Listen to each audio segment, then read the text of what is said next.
Gabe, Coach spoke so often this season about your transition from undersized scorer to someone learning to be more of a playmaker, but it seems like there always are those innate instincts to do what you've done before. Did you sort of feel in that third quarter that it was just sort of go time with the offense to be part of the spark of the way you guys just had a takeoff point there?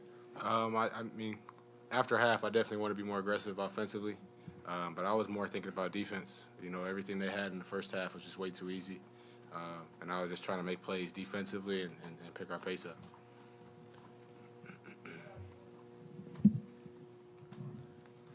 Those 3 blocks are a career high tonight, and I guess you can kind of categorize them. They categorize them as blocks, yeah. But I feel about that. what did you see? What what were you looking for when Rob got the ball and you stopped? You saved like 6 points with those blocks too. Yeah, I mean, I just was, like I said, trying to make plays defensively. They were doing a great job of dropping it off to him, especially if it was a lob. But anytime it wasn't, if he brought it down, I'm trying to get the ball. So I just ended up being right in front of it, was able to get a hand on it, and we were able to get out and run the other way.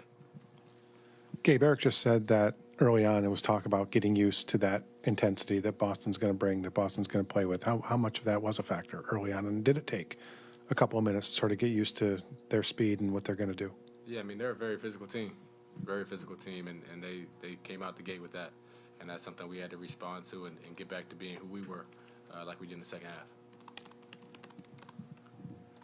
Gabe, it's been 2 incredible third-quarter bursts to begin the third game, 6 Philly, and here. Spo said at halftime he really didn't have to say much tonight. Could you share who spoke a good deal at halftime? What sort of inspired you? What guys?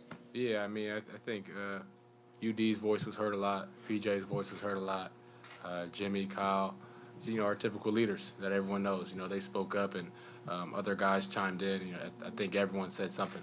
All 17 said something at some point. So it was very player-led at half, and Spo came in and cleaned up some details, and we went out there and picked up our intensity. How important was the ball pressure in the second half, especially compared to the first half? And was that sort of one of the priorities that you guys talked about? A little bit. I mean, we wanted them to feel us. They were just way too comfortable in the first half. So I don't know if it was necessarily ball pressure, but we needed to pick up something defensively, and I guess that was a part of it. You mentioned wanting to pick up the pace in the third quarter. How important is transition right now? Was it tonight and in this series for you guys, running off makes, running off misses? I mean, that's easy buckets. Anytime you can get some easy cheap points, that always helps. But obviously, it's a lot easier to do off misses. I will say that.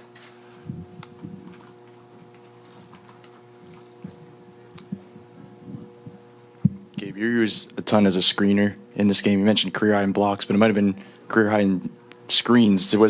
How big was that in this game, just being able to get Jimmy certain mismatches and certain advantages? Yeah, I mean, that's the playoffs. It's all mismatches and matchups and trying to get the right situation. And it just so happened that I ended up being a screener, and it could be someone else game 2. It could be me again. It could be me the whole series, for all I know. So, any chance we get to get the right matchup that we want to attack, and we're going to do what we can to do so. Gabe, is there any reaction in the locker room, or what was your reaction when you first hear that not only Marcus but Horford isn't going to play just a couple hours before the game starts? I just said, okay. It didn't change anything for us. We got to come out here, play hard, and get a win. Doesn't matter who's on the floor. All right, Gabe, thank you. Appreciate y'all. Have a good night.